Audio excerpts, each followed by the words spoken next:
তো হ্যালো বন্ধুরা, আমি তুহিন রিভিউলজি চ্যানেলে আপনাদের প্রত্যেককে স্বাগত জানাই। তা আজকের পডকাস্টের মূলত আলোচনা থাকবে হচ্ছে এই ব্যাটম্যান এন্ড ক্রিস্টোফার নোলানের যে ব্যাটম্যানটা আছে, ব্যাটম্যান ট্রিলজিটা, সেটা নিয়ে আজকে মূলত এই পডকাস্টের মধ্যে আলোচনা করব। তা আমাদের সাথে আছে হচ্ছে মুভি বাব দেবজ্যোতির থেকে দেবুদা, এবং অন্যদিকে হচ্ছে সিনেগানি থেকে সৌভিক দা। তা তোমাদের প্রত্যেককেই স্বাগত জানাই আমার চ্যানেলে। তা সবার আগে বলো থ্যাংক তোমরা ইউ। কেমন আছো? ভালো রে, তুই ভালো। কেমন আছিস? এই চলে যাচ্ছে। হ্যাঁ, তা আজকে চলে যে গেলেই ভালো। বিষয়টা নিয়ে আলোচনা করব সেটাই। তা মেন যে বিষয়টা হচ্ছে যে তোমাদের এই ব্যাটম্যান ট্রিলজিটা তো তোমরা অবশ্যই দেখেছো, কিন্তু তোমাদের হ্যাঁ, এই ট্রিলজির মধ্যে কোন পার্টটা সব থেকে বেশি ভালো লাগে, এবং তোমরা তিনটে পার্ট কত কত র্যাঙ্কিং দেবে সেইটা যদি একটুখানি বলো, এবং তার সাথে কেন ভালো লাগে যে ওই পার্টটা, মানে তোমাদের প্রথমে যেই পার্টটা দেখেছো সেই পার্টটা কেন ভালো লাগে একটুখানি যদি এক্সপ্লেইন করে বলো। প্রথমে দেবুদাকে দিয়ে শুরু করি। আমার তিনটে পার্টের মধ্যে সব থেকে ভালো লাগে ডার্ক নাইট, দুয়ে আমি রাখবো ডার্ক নাইট রাইজেস, এবং 3 নম্বরে রাখবো ব্যাটম্যান বিগিনস। এবার ব্যাটম্যান বিগিনস আমি 3 নম্বরে রাখলাম, মানে এই নয় যে ব্যাটম্যান বিগিনস বাজে সিনেমা। ব্যাটম্যান বিগিনস খুবই ভালো সিনেমা, বাট ন্যারেটিভ ওয়াইজ এবং কি বলবো, in terms of the psychological depth, philosophical depth, realism, যেভাবে সেকেন্ড আর থার্ড পার্টটা যে লেভেলে যায়, আমার মনে হয় ফার্স্ট পার্টটা তার থেকে একটু খাটো। যদিও ব্যাটম্যান বিগিনসও খুবই খুবই ভালো সিনেমা, রিমার্কেবল সিনেমা। বাট যেটা বললাম, ডার্ক নাইট আমি সবার আগে রাখবো, এটা আমার মনে হয় সবাই রাখবে। হিথ লেজারের পারফরমেন্স, ওরকম রিয়েলিজম, ওরকম আইকনিক সিনস আছে। ডার্ক নাইট আমার মনে হয় প্রত্যেকেই সবার আগে রাখবে। আর dark knight rises, dark knight rises আমি কাছাকাছি রাখবো। সৌভিক দা। অ্যাকচুয়ালি আমার প্রথমে কিন্তু দেখা ছিল কিন্তু ডার্ক নাইট, ঠিক আছে। আমি কিন্তু তার আগে ব্যাটম্যান বিগিনস আমি দেখিনি। ডার্ক নাইট দেখি, তারপর জানতে হয় এটা ট্রিলজি আছে, মানে তার আগে ব্যাটম্যান বিগিনস দেখেছে, বিগিনস হয় তারপরে দেখি। তো আমার র্যাঙ্কিং অনুযায়ী হচ্ছে ডার্ক নাইট প্রথমে থাকবে। তার কারণ হচ্ছে যে ওই যে হিথ লেজারের ওই যে এটা লেজেন্ডের পারফরমেন্স এবং ব্যাটম্যানের সাথে ওই যে একটা টাসল, অ্যাকচুয়ালি ওখানে কিন্তু হিথ লেজার কিন্তু পুরোপুরি ভিলেন বলা যায়, কারণ জোকারের ক্ষেত্রে একটা আইডিওলজি ছিল আর কি। মানে ওখানে জোকার কিন্তু অ্যাকচুয়ালি ছিল হচ্ছে অ্যান্টি হিরো ছিল আর কি, মানে তার জোকার অ্যাবিলিটি ডিনাই ক্যারেক্টার কিন্তু করা কাইন্ড অফ যায় না। একটা ট্র্যাজিক অ্যান্টি হিরো, হ্যাঁ। হ্যাঁ, হ্যাঁ, হ্যাঁ, হ্যাঁ, একদম। তো আমি সেখানে আমার মনে হচ্ছে ডার্ক নাইট মানে ডেপটা অনেক অনেক বেশি ছিল। আর ডার্ক নাইটের ক্ষেত্রে কি ছিল, আমি ওটাকে সেকেন্ড রাখি এই কারণেই যে ডার্ক নাইটে কি ছিল যে ব্রুস ওয়েনের অনেকটা বয়স হয়ে গেছিল। মানে প্রায় ডার্ক নাইট ঘটনা প্রায় 8 বছর পরে হচ্ছে, অনেক বয়সে তার বডি আনফিট গেছে। তো সেখান থেকে ফিরে আসতে হচ্ছে, এবং যদি দেখবে ওখানে ওই যে ভিলেনটা ছিল যে যে বেন আর কি, যেটা টম হার্ডি প্লে করেছিল আর কি। এবার বেনও কিন্তু রাজাল গুলের ওই সংস্থা থেকে বেরিয়েছিল আর কি, ঠিক আছে। তো বেন কিন্তু ওর থেকে অনেক পাওয়ারফুল ছিল, তো সেই কারণেই যখন ব্রুসন একটা বয়সে গেছে, তো ওকে কিন্তু ফেরার জন্য কিন্তু অনেক লড়াই কিন্তু করতে হয়। মানে এখানে কিন্তু লড়াইটা ছিল নিজের সাথে ছিল। এই যে সাইকোলজির ব্যাপারটা না, এখানে রাইজেসটাকে আমি সেকেন্ডে রাখি। আর আমার মনে হচ্ছে যে বিগিজের সেটা হচ্ছে মানে অনেকটা সহজ সরল একটা গল্প, কারণ ওখানে ব্যাটম্যান রাইজটা হচ্ছে আর কি, মানে স্কেয়ার করে যে ব্যাটম্যানে মানে পিএকে মেরে দিচ্ছে। এবার সেখানে সে মানে এটা হচ্ছে রাইজটা হচ্ছে আর কি। কিন্তু আমার যে as a deep dark night rises কিন্তু অনেক ডিপ সিনেমা আর কি, মানে অনেক গভীরতা সিনেমার গুলোর মধ্যে আর কি। তো আমার র্যাঙ্কিং ডার্ক নাইট রাইজেস আর হচ্ছে ব্যাটম্যান বিগিনস, এই। বেশ। এবার যে মূলত যে আলোচনাটা করব যে তোমাদের কাছে এই যে দ্য ডার্ক নাইটে আমরা দেখতে পেয়েছিলাম জোকার, যে হিথ লেজারের ক্যারেক্টারটা প্লে করেছিল। তা জোকারের ক্যারেক্টারটা তোমাদের কিরকম লাগে, এবং ওটার যদি কিছু মানে সাইকোলজিক্যাল কিছু যদি তোমরা ব্যাখ্যা করতে পারো দর্শকের উদ্দেশ্যে, সেটাও ভালো হবে। তা প্রথমে সৌভিক দা, তোমাকে দিয়ে বলতে বলি, তুমি বলো। অ্যাকচুয়ালি ব্যাপারটা হচ্ছে যে মানে যদি আমি জোকার ক্যারেক্টার দেখি যদি আর কি, মানে আমি জোকার সিনেমাটা রেফারেন্স এখানে টেনেই আমি বলছি আর কি, মানে যে অর্গানাইজ করেছে এটা আর কি। অ্যাকচুয়ালি অর্গানাইজ কিন্তু জোকার প্রথমে করার কথা হিটলারের জায়গাতে আর কি। তো অ্যাকচুয়ালি দেখবে জোকারেরও কিন্তু একজন জোকারের সাথে অনেক কিন্তু মানে ডিসক্রিমিনেশন হচ্ছে। অ্যাকচুয়ালি যদি ভালো করে দেখো, ভিলেন কিন্তু অ্যাকচুয়ালি সোসাইটি, আমাদের সমাজ কিন্তু ভিলেন। তো সেই জন্য যেহেতু সে সমাজ থেকে ডিসক্রিমিনেট হয়েছে, সেই কারণে কি সে ওরকম অ্যাকচুয়ালি হয়ে গেছিল। হ্যাঁ, এবার অবশ্যই তা যেগুলো সেগুলো ওখানে জাস্টিফাইড নয়, বাট কিন্তু অ্যাকচুয়ালি এটা বলতে হবে যে তার কিন্তু একটা আইডিওলজি কিন্তু ছিল। সেও কিন্তু মানে কোথাও গিয়ে কিন্তু তার দিক কিন্তু ছিল আর কি। তো এটাই আমার কোথাও গিয়ে মনে হয়েছে, তাকে কিন্তু পুরোপুরি ভিলেন বলে দাগিয়ে কিন্তু দেওয়া যায় না আর কি, তার একটা দিক কিন্তু আছে, এটাই। দেবদা। দেখ, তুই যদি হিথ লেজারের জোকার ক্যারেক্টারটা দেখিস, খুবই আইকনিক একটা ক্যারেক্টার। এখানে হিথ লেজারের ক্যারেক্টারটা যেটা সৌভিকদাও বললো, পুরোপুরি কিন্তু ভিলেন ক্যারেক্টার নয়। এটা কিন্তু স্ট্রেট আউট আমরা ভিলেন বলতে যেটা বুঝি সেটা কিন্তু নয়। এবং জোকারের ক্যারেক্টারটা এবং জোকারের বৃহত্তর আর্কটাও আমরা যদি নেই, there is a tragedy about Joker, যে তার পরিস্থিতিগত কারণে তার এটা হয়েছে। এবং জোকারের একটা থিওরি ডার্ক নাইটেই ছিল যে মানুষকে যদি কোনো সার্টেন সিচুয়েশনে পুশ করা যায়, তাহলে মানুষের সব থেকে খারাপ যে প্রবৃত্তিগুলো, সব থেকে মনস্টার যেটা প্রত্যেকের মধ্যে আছে, সেটা কিন্তু বেরিয়ে আসে, because Joker was himself part of that. জোকারের পরিস্থিতিগত বিষয়গুলো জোকারকে ওই তার যে সব থেকে খারাপ ইনস্টিংক্ট গুলো, the animal that lives among all of us, সেটাকে বার করে আনছে। তো there is a certain amount of tragedy about him. এবং হিথ লেজারের পারফরমেন্সটা এটা দেখ, জোকার পারফরমেন্সটা প্রত্যেকে, কারণ জোকার ক্যারেক্টারটাই এরকম, জোকার ক্যারেক্টারটা যারা প্লে করেছে প্রত্যেকে আইকনিক, ঠিক আছে। জ্যাক নিকলসন করেছিলেন ব্যাটম্যান বিগিনসে, তারপরে হিথ লেজার করছে, মাঝখানে জ্যারেড লেটোরটা করেছিল যেটা কাইন্ড অফ কিল্লি হয়েছিল, বাট জ্যারেড লেটোর খুবই ভালো অভিনেতা, সেই বিষয়ে কোনো সন্দেহ নেই, but that suicide squad movie was awful. এবং তারপরে ওয়াকিন ফিনিক্স করছে, যেটাও আইকনিক হচ্ছে। ওয়াকিন ফিনিক্স পুরস্কার পাচ্ছে, অস্কার পাচ্ছে। আমার যেটা মনে হয় even more so than Joaquin Phoenix, যেহেতু আমরা ডার্ক নাইটের কথা বলছি, হিথ লেজারের পোর্ট্রেয়ালটা সব থেকে বেশি আমার যেটা মনে হচ্ছে সাইকোলজিক্যালি ডিপ। যে এই যে জোকারের ক্যারেক্টারের সাইকিটা, যে a person who was wronged by the society, এবং তাকে যে মনস্টারটা সেটা তার পরিস্থিতি বানিয়েছে। He did not set out to become a super villain. তো আমার মনে হয় even more than the Joker film, Joaquin ফিনিক্সের সব থেকে ভালো করতে পারে ডার্ক নাইট ফিল্মটা, আমার তাই মনে হয়। অন্যদের সেটা ডিফার অবশ্যই। তা এই যে আমরা যে ব্যাটম্যানের যে অরিজিন স্টোরিটা আমরা ব্যাটম্যান বিগিনস এ দেখতে পেয়েছিলাম, তা তোমার এই অরিজিন স্টোরিটা কিরকম লেগেছে ব্যাটম্যানের? দেবুদায় তোমাকে দিয়ে শুরু করছি। দেখ, ব্যাটম্যান বিগিনস এর একটা গল্প আছে, ঠিক আছে, আমাকে সেটাও তাহলে বলতে হবে। ব্যাটম্যান বিগিনস বলো। যখন আসছে, ঠিক আছে, তার আগে ওয়ার্নার ব্রাদার্স পরপর ব্যাটম্যান সিনেমা করেছে, ঠিক আছে। 1989-এ ব্যাটম্যান করেছে, 1992-তে ব্যাটম্যান রিটার্নস করেছে। এবার ব্যাটম্যান রিটার্নস এর ক্ষেত্রে গল্পটা যেটা ছিল সেটা হচ্ছে ব্যাটম্যান ফরএভার ছিল। হ্যাঁ, পেঙ্গুইন ছিল, আর ইয়ে ছিল আমাদের সব থেকে ফেমাস মিশেল ফাইফারের ক্যাটওম্যান। না, ওটা Batman forever, Batman forever, gym carry Batman forever. এবার ব্যাটম্যান রিটার্নস এ যেটা সমস্যাটা ছিল, ইট ওয়াজ আ ভেরি ডার্ক ফিল্ম, ঠিক আছে। এবার সেই সময় প্রচুর লোকে কমপ্লেন করেছিল যে ব্যাটম্যানের ক্যারেক্টারটা বা ব্যাটম্যানের যে সিনেমাগুলো হচ্ছে সেগুলো চিলড্রেন ফ্রেন্ডলি বানানোর জন্য এই যে ডার্ক যে ব্যাপারটা আছে বা সাইকোলজিক্যাল ডেপথ আছে সেটা কমিয়ে দেওয়ার জন্য। এবং ব্যাটম্যান রিটার্নস ব্যবসাও অনেক কম করেছিল, ঠিক আছে, যে এক্সপেকটেশনটা ছিল, because it was such a dark film, যেহেতু একটা সেক্সুয়াল অ্যাঙ্গেলও ছিল with Michelle Pfeiffer and all that. তো ইয়েটা কমানোর জন্য তো ব্যাটম্যান রিটার্নস এ ওরা পুরোপুরি একটা কার্টুনিশ ওয়ার্ল্ড বানাচ্ছে। They wanted to water it down, এবং তারা পুরোপুরি একটা কার্টুনিশ ওয়ার্ল্ড বানাচ্ছে।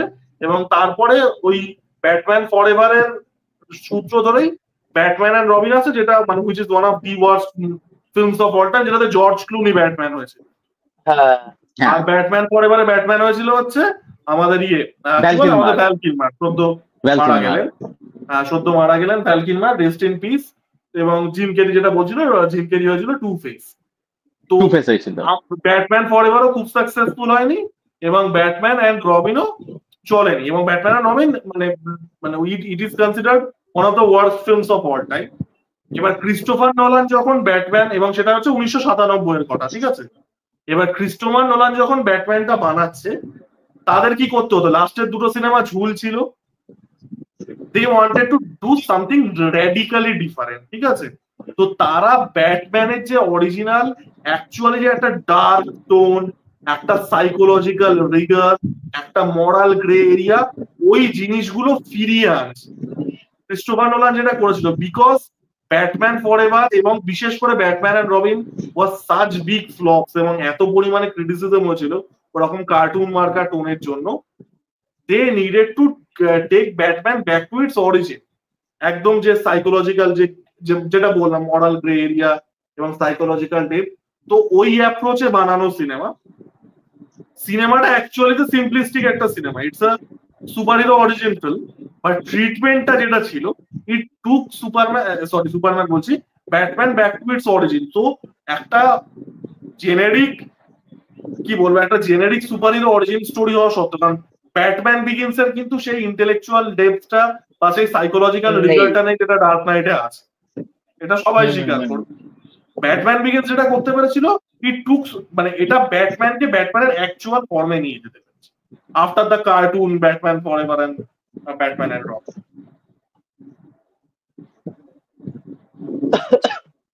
তা সবিকদা তুমি বলো। হ্যাঁ, অ্যাকচুয়ালি কিন্তু আমি যে ব্যাটম্যান দেখা শুরু করি সেটা হচ্ছে যে তোমার জানো হচ্ছে যে মুসলিম দূরদর্শনের ব্যাটম্যান হতো, যেটা মানে 16 ব্যাটম্যান আগে হয়েছিল আর কি, দূরদর্শন দেখানো, আমি ওটা থেকে প্রথম নিয়ে হয়েছিলাম আর কি। এবারে কি হতো, এই যে ব্যাটম্যান ফরএভার এইগুলোতে না, যেটা হতো কি, এর যে ওয়ার্ল্ডটা সেটা প্রচন্ড একটা সেই খিল্লি মার্কা লাগতো দেখতে আর কি, মানে তখন ছোট ছোট তখন থেকে মজা লাগতো, তারপর থেকে কেমন একটা লাগতো না ওই জিনিসটা দেখতে আর কি। মানে ওখানে ভিলেন যেমন ছিল, যেমন ব্যাটম্যান রবিনে ওখানে ভিলেন ছিল সোয়ার্জনেগার, আইসম্যান হয়েছিল, খুবই খিল্লি মার্কা ভিলেন ছিল। ফরএভারে ভিলেন ছিল হচ্ছে এই টমি লি জোন্স, যে টুপেস আছে জিম ক্যারি রেডলার হয়েছিল আর কি, খিল্লি মার্কা ভিলেন ছিল আর কি। ওগুলো ওগুলো বানানো হচ্ছে বাচ্চা, এবং ওগুলো কমিককে এ করে বানানো হতো আর কি, একদম বাচ্চা দেখার মতো বানানো হতো।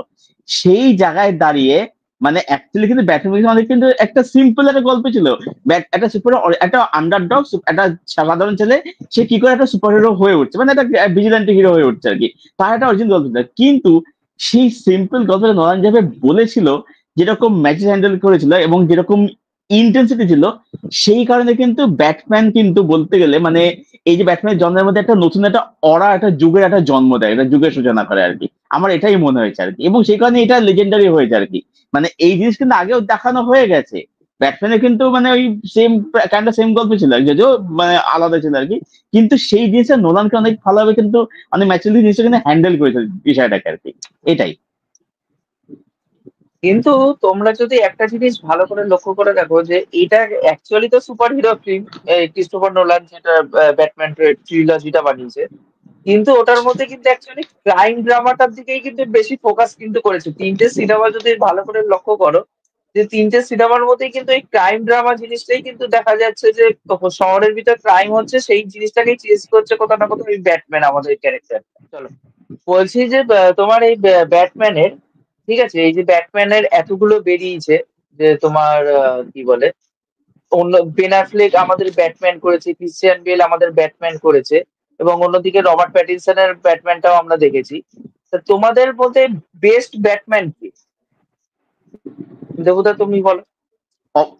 আমার বেস্ট ব্যাটম্যান হচ্ছে ক্রিশ্চিয়ান বেল, তারপরে রবার্ট প্যাটিনসন, কন্ট্রোভার্সিয়াল পিক, তারপরে বেন অ্যাফ্লেক, তারপরে হচ্ছে মাইকেল কিটন, তারপরে আমি রাখবো জর্জ ক্লুনিকে। কারণ ব্যাটম্যান ভার্সেস রবিন সিনেমাটা চমন রকমের জালি সিনেমা হলেও George Clooney was not bad as a Batman, ঠিক আছে। জর্জ ক্লুনি, দাঁড়া প্রথম থেকে করি, গুলিয়ে গেল। প্রথমে ক্রিশ্চিয়ান বেল, তারপরে রবার্ট প্যাটিনসন, তারপরে মাইকেল কিটন, তারপরে বেন অ্যাফ্লেক, তারপরে জর্জ ক্লুনি, তার লাস্টে ভ্যাল কিলমার। কারণ Val Kilmer was not suited for the, পরিষ্কার সিনেমাটা দেখে বোঝা যাচ্ছিল ভ্যাল কিলমার পেচেকের জন্য করছে, পরিষ্কার সিনেমাটাতে ভিজিবল। সৌভিকদা? আমার অবশ্যই ক্রিশ্চিয়ান বেল, এবং তারপরে হচ্ছে রবার্ট প্যাটিনসন। থার্ড আমি রাখবো হচ্ছে অবশ্যই মাইকেল কিটনকে, দুটো ছবি ভালো করেছিল। জর্জ ক্লুনি ঠিক আছে, নট ব্যাড, খারাপ নেই, সিনেমাটা জালি ছিল, মানে খুবই খিল্লি সিনেমা ছিল। আর ভ্যাল কিলমার মধ্যে অ্যাকচুয়ালি কি বলতো, ভ্যাল কিলমার মধ্যে সেই প্রেজেন্সটা ছিল না, যেটা ভ্যাল কিলমারকে ব্যাটম্যানকে একদমই মানে। বেন অ্যাফ্লেককে আমার না অতটা ইয়ে লাগে, বেন অ্যাফ্লেক মানে কি বলতো, বেন অ্যাফ্লেক একটা ব্রিলিয়েন্ট একটা, কিন্তু বেন অ্যাফ্লেক ওকে ঠিক সুপার ঠিক মানে না, মানে বেল যেরকম দারুণ ভাবে প্লে করেছিল বা রবার্ট প্যাটিনসন প্লে করেছিল, বেন অ্যাফ্লেক আমার ঠিক ব্যাটম্যান হিসেবে অতটা ভালো লাগে। বেন অ্যাফ্লেক অনেক বেশি না মানে কি বলতো, অনেক বেশি স্টিফ লাগে দেখতে আর কি, ব্যাটম্যান হিসেবে দেখতে আর কি, আমার এটা পার্সোনাল মতামত আর কি। আমি ক্রিশ্চিয়ান বেলকে আমি সবার আগে রাখবো আর কি ব্যাটম্যান হিসেবে, আমাদের সেরা ব্যাটম্যান ক্রিশ্চিয়ান বেল। কিন্তু ডিসি ফ্যান্সদের মধ্যে এই একটা জিনিস দেখেছি লড়াই সব সময়, যে বেন অ্যাফ্লেক নাকি ক্রিশ্চিয়ান বেল। কারণ বেন অ্যাফ্লেকের অনেকে বলে যে বেন অ্যাফ্লেকের যে ফিগারটা অ্যাকচুয়ালি ব্যাটম্যানের সাথে ম্যাচ করে যায়, যেটা অ্যাকচুয়ালিতে ক্রিশ্চিয়ান বেলের মানে বডির সাথে ম্যাচ করে না। কিন্তু অনেকে বলে যে অ্যাক্টিং এর দিক থেকে আবার ক্রিশ্চিয়ান বেল অনেকে আগে, মানে অনেকটা এগিয়ে আছে, বেন অ্যাফ্লেক অতটা অনেকটা পিছিয়ে আছে। এই যে এই দ্বন্দ্বটাকে কিন্তু তোমরা কখনো শুনেছো, এই মানে এই দুটো জিনিস ব্যাটম্যানের মধ্যে লড়াই ডিসি ফ্যান্সদের মধ্যে? দেখতে তো পাই।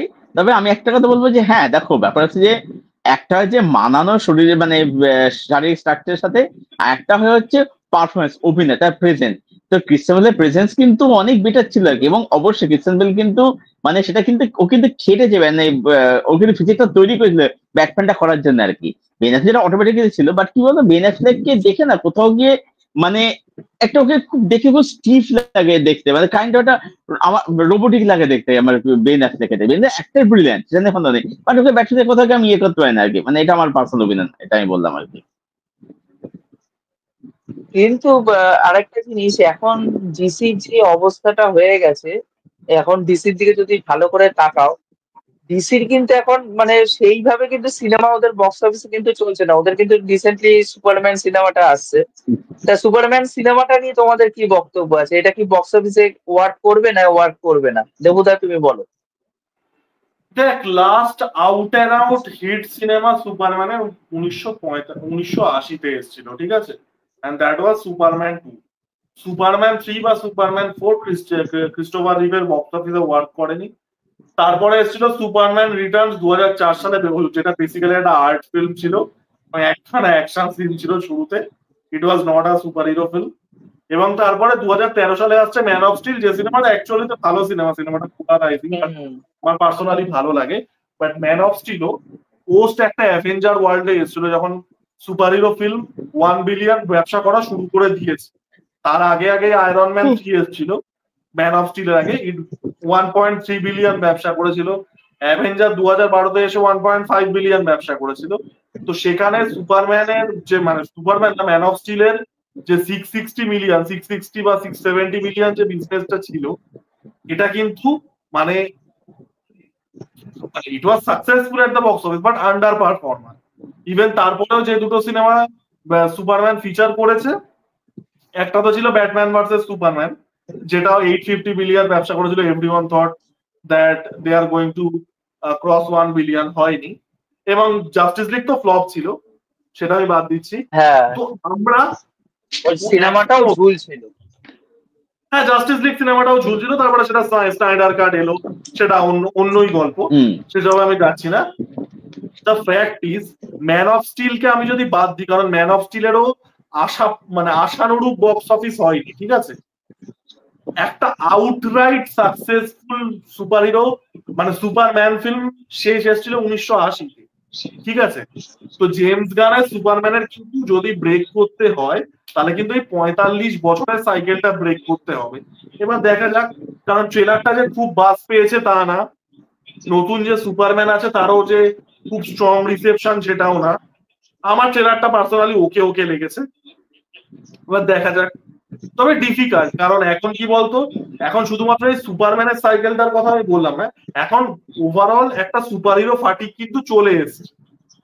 কারণ হলিউড বিগত 15 বছর ধরে সুপার হিরো ফিল্ম এত বানিয়েছে, বিশেষ করে অ্যাভেঞ্জার সাকসেসফুল হওয়ার পরে 2012 অনওয়ার্ডস, যখন এই ফিল্ম ইউনিভার্স ব্যাপারটা, এই শেয়ার সিনেমাটিক ইউনিভার্স ব্যাপারটা পপুলার হয়ে গেল, তখন থেকে তো there is a very real superhero fatigue.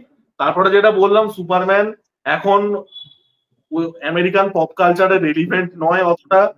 Last successful properly successful Superman film came 45 years back. তো ডিফিকাল্ট, সাকসেসফুল হওয়া ডিফিকাল্ট। সৌভিকদা তুমি বলো, তোমার কি বক্তব্য আছে?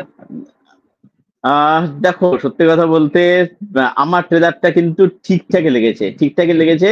এবং মানে কি বলতো, ব্যাপারটা হচ্ছে যে যেটা দেবজ্যোতি বললো, আমার একই কথায় একই বক্তব্য মানে আছে আর কি, যে অ্যাকচুয়ালি কি বলতো যে মানে ক্রিস্টো যেটা করে গেছে, দেখো ক্রিস্টো যে সুপারম্যান করেছিল না, দেখো সেই ছবিগুলো কিন্তু মানে এখন দেখলে কিন্তু সেগুলো যে খুব যেটা তা কিন্তু নয়, কিন্তু মানে একটা প্রচেষ্টা ছিল।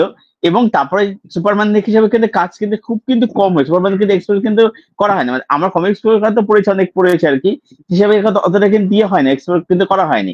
হ্যাঁ 2004-এ একটা সিনেমা এসেছিল, সেটা এটা আমার অতটা ইয়ে লাগে না, ওটা মানে সুপারম্যানটা আমার দেখে ভালো লাগে না আর কি। বাট তারপরে দেখলাম হচ্ছে এই ম্যান অফ যে হেনরি ক্যাভিল প্লে করছে, সেটা দেখলাম, ওটা ওটা ভালো ছবি ছিল, জেনুইনলি ভালো ছবি ছিল ওটা, ওটা ভালো সিনেমা ছিল। এবার দেখা যাক মানে সুপারম্যান বলতে আমার ওই ক্রিস্টোফার রিভি থাকবে, আর তারপরে হেনরি ক্যাভিল থাকবে আর কি। নতুন যে করছে তাকে দেখে আমার ওই মানে ঠিকঠাক লাগলো, মানে দেখে যে একটা এক্সাইটমেন্ট, সেই জিনিসটা কোথাও কিন্তু আমার গিয়ে তৈরি হলো না কিন্তু আর কি, এটাই। দেখো আমার কাছে কিন্তু, যদি আমার মতামত জানতে চাও, আমার কাছে কিন্তু মানে হেনরি কেভিলের যে super super hero, sorry Superman সিনেমাটা আছে, ম্যান অফ স্টিল, ওটা আমার বেস্ট লাগে। আর সুপারম্যান হিসাবে আমাকে হেনরি কেভিলই ভালো লাগে সব থেকে বেশি। কিন্তু এই রিসেন্টলি একে যে নতুন কাস্ট হিসাবে এনেছে সুপারম্যান, যাকে, তাকে কিন্তু অ্যাকচুয়ালিতে মানাচ্ছেও না, কিন্তু তোমরা যদি ভালো করে খেয়াল করে থাকো, ওকে কিন্তু হম, অ্যাজ আ সুপারম্যান কিন্তু সেরকম একটা ভালো লাগছে। কিন্তু এই সেই বলে প্রেসেন্সটা নেই। আজকে লাস্ট, সেই প্রেজেন্সটা নেই, এটা ঠিক। আর তার থেকেও বড় কথা, জেমস গান কিন্তু বারে বারে একটা জিনিস সব জায়গায় বলে আসছে যে আমার সুপার হিরো মানে সুপারম্যান ক্যারেক্টারটা অনেকটা কিন্তু লাইকেবল হবে, অনেকটা প্রাণোচ্ছল হবে। বাট এখানটা যতগুলো ট্রেলার টিজার যতগুলো এসছে, একটাতেও কিন্তু সেরকম কিন্তু দেখে মনে হলো না। প্রত্যেকটা জায়গায় কিন্তু তাকে মানে পুরো সিরিয়াসই লাগলো, কিন্তু একদম স্টোন ফেস হিসেবেই তাকে প্রেজেন্ট কিন্তু করা হয়েছে। এটা এবার জানি না এইখানে আমি এখন তোমার এবার এখানে একটা জিনিস এখানে বলি, এখানে সেটা হচ্ছে যে এই যে আমরা ডার্ক নাইট আলোচনা করছি, ঠিক ব্যাকচেন ওখানে যেটা নন দেখেছিল, যে অ্যাকচুয়ালি কিন্তু এই যে ব্যাটম্যান যে কস্টিউম পরে যে গথমকে বাঁচাচ্ছে, অ্যাকচুয়ালি কিন্তু বাঁচাচ্ছে ব্যাটম্যান না, কস্টিউম বাঁচাতে মানুষটা কিন্তু অ্যাকচুয়ালি লড়ছে আর কি। তো ওখানে ব্যাটম্যানকে অনেক বেশি কিন্তু মানে হিউম্যানাইজ করে কিন্তু দেখানো হয়েছিল আর কি। এইখানে অ্যাকচুয়ালি এখানে এখানে আর বেশি করে স্পেশাল কিন্তু এখানে সেই ব্যাপারটা এখানে আনতেই পারছে জিনিসটাকে আর কি। যদি সুপারম্যান মানে সে একটা ক্রিপ্টনের গ্রহ থেকে এসেছিল আর কি, বেশ, কিন্তু সেটা কিন্তু কিন্তু কি বলতো এখানে ওই ব্যাপারটা কিন্তু হচ্ছে না, যেটা আমার দেখে কোথাও গিয়ে মনে হলো আর কি।